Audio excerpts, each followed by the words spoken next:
ธรรมมันตันติยคาตังปริกันตัมภนามาเตปุเทสยายสังมาเอกราชาเรสวันโนปะตะเวปะปะโสตังตังนัมมันตามิหะเรสวันนังปะตะเวปะปะนังตยานะโมตาเรนะโมทิมังมันเทพระมนาเวนะพุทธานาเมเยนะโมเตนะมังปารยาตุนะมาตุพุทธังนะมาตุโพธิยานะโมวิมุตตังนะโมวิมุตติยาสุขเวสังสัมมาโมมังคลันติเยนะนาเมเตนะสุปาเทกราชาเรสวันโนปะตะเวปะปะโสตังนัมมันตามิหะเรสวันนังปะตะเวปะปะนังตยานะพุทธาเวหะเรปุรัตติเยมังคณาเว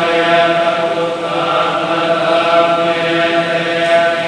นะโมเตนะมังปารยาตุนะมาตุพุทธานังนะมาตุโพธิยานะโมวิมุตตานังนะโมวิมุตติยาอิมังโสภะเรตังกัสสวาโมโรวาสมังคัสสะเยเต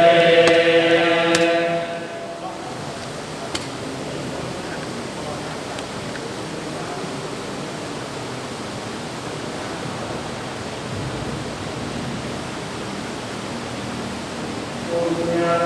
คัมภะเตนะปัมมะกิติปะหะยะตาสัพพะปัตตานินานานาปุณันตุภะเตเตสะโนอะระระยัมนาปะริตังตัมมะนาเต ยันโมทิติตังอวังวังตะลังนโยตังมะนาโมตักขุณาตตานิโมภะคะวะโตเยยังภะคะตังโมสานุภาเวนะวิญญาณสัมเมตุยังตุติติตังอวังวังตะลังนโยตังมะนาโมตักขุณาตตาโตภะคะวะโตสุขินังภะคะตังมัมมานุภาเวนะวินาศเมตุยังตุนิมิตตังอวังมังคะตังสยโยตามะนาโมตักขุณาตตาโตภะคะวะโตสุขินังภะคะตังมัมสานุภาเวนะวินาศเม เอาพี่สุไลมาพี่สุไลอยู่ไหนครับพี่สุไล น้ำไปให้พี่กองฝึกลูก ยัสสะธรรมโตยะคาเตนะเต ครับแล้วพี่ใส่ จามิเยวานุโยตังโยระเยโยตังสิโล เอาเราสุขังสุปฏิ ไม่ โภ ก็เอาป้าเดี๋ยวจะฟ้องพ่อนะเร็ว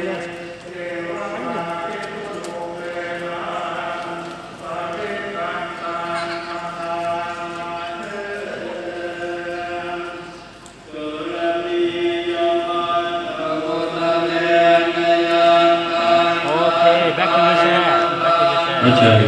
คุณสิทธิชัยปัจการรองผู้ในวยการโรงพยาบาลศรีเทพจุดเจ็ดในวันพุธครับ เอาเราจะเป็น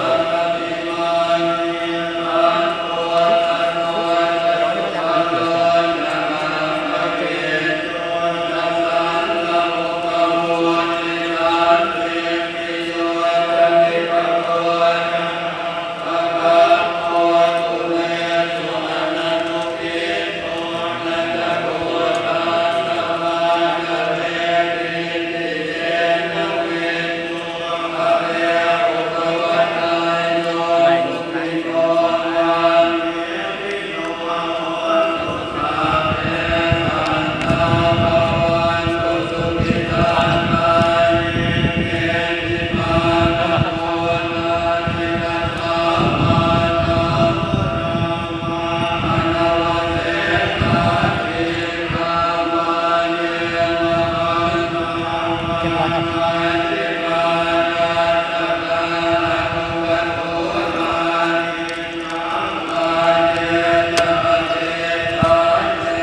เฮ้ย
เชิญหม่อมอัญชลียุคลณอยุธยาจุดเทียนประจำวันพฤหัสบดีครับ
เดี๋ยวต่อจากท่านครับ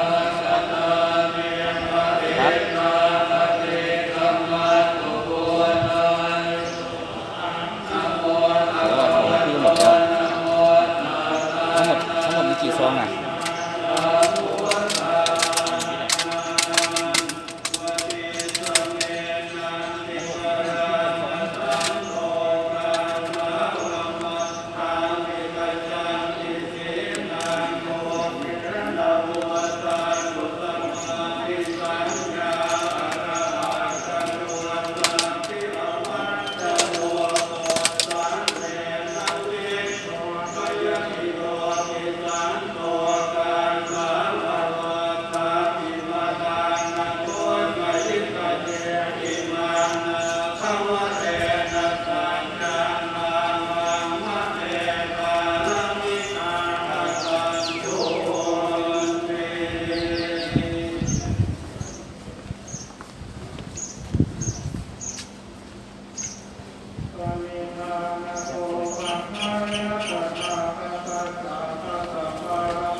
อนุสาสน์ให้เด็กซื้อ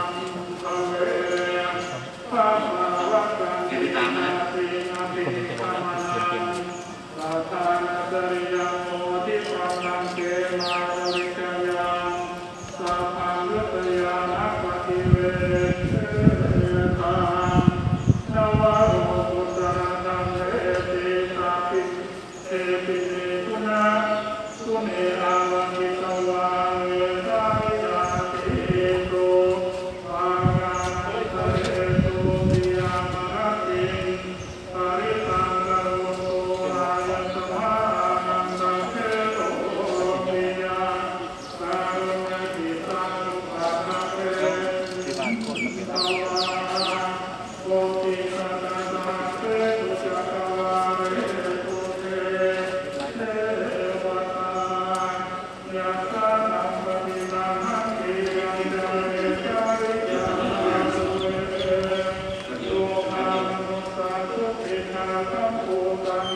นตำรวจโทยัคเรศสุวรรณีรองผู้บังคับการตำรวจภูธรศรีเทพจุดเทียนวันประจำวันเราครับ